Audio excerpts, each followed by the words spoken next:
مخلوق زمین پر ہے سب کو فنا ہونا ہے، اور تمہارے پروردگار ہی کی ذات جو صاحب جلال و کرم ہے باقی رہے گی۔ تو تم اپنے پروردگار کی کون کون سی نعمت کو جھٹلاؤ گے؟ شروع اللہ کا نام لے کر جو بڑا مہربان نہایت رحم والا ہے۔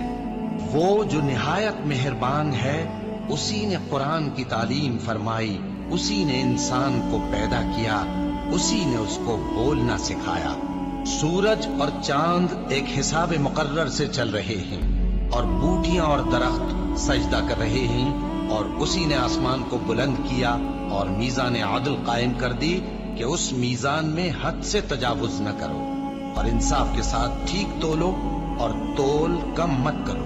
اور اسی نے خلقت کے لیے زمین بچھائی، اس میں میوے اور کھجور کے درخت ہیں جن کے خوشوں پر غلاف ہوتے ہیں، اور اناج جس کے ساتھ بھس ہوتا ہے، اور خوشبودار پھول۔ تو اے گروہ جن و انس، تم اپنے پروردگار کی کون کون سی نعمت کو جھٹلاؤ گے؟ اسی نے انسان کو ٹھیکرے کی طرح کھنکھناتی مٹی سے بنایا، اور جنات کو آگ کے شعلے سے پیدا کیا۔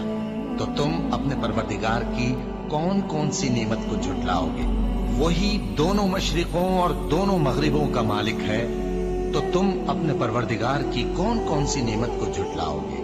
اسی نے دو دریا رواں کیے جو آپس میں ملتے ہیں، مگر دونوں میں ایک آڑ ہے کہ اس سے تجاوز نہیں کر سکتے۔ تو تم اپنے پروردگار کی کون کون سی نعمت کو جھٹلاؤ گے؟ ان دونوں دریاؤں سے موتی اور مونگے نکلتے ہیں، تو تم اپنے پروردگار کی کون کون سی نعمت کو جھٹلاؤ گے؟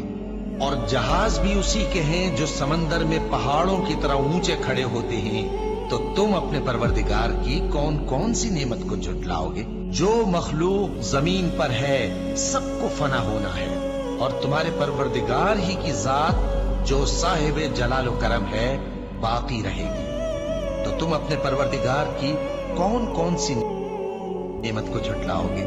آسمان اور زمین میں جتنے لوگ ہیں سب اسی سے مانگتے ہیں، وہ ہر روز کسی نہ کسی کام میں ہوتا ہے۔ تو تم اپنے پروردگار کی کون کون سی نعمت کو جھٹلاؤ گے؟ اے دونوں جماعتوں، ہم ان قریب تمہاری طرف متوجہ ہوتے ہیں، تو تم اپنے پروردگار کی کون کون سی نعمت کو جھٹلاؤ گے؟ اے گروہ جن و انس، اگر تمہیں قدرت ہو کہ آسمان اور زمین کے کناروں سے نکل جاؤ تو نکل جاؤ، اور زور کے سوا تو تم نکل سکنے ہی کہ نہیں، تو تم اپنے پروردگار کی کون کون سی نعمت کو جھٹلاؤ گے؟ تم پر آگ کے شعلے صاف اور دھواں ملے چھوڑ دیے جائیں گے،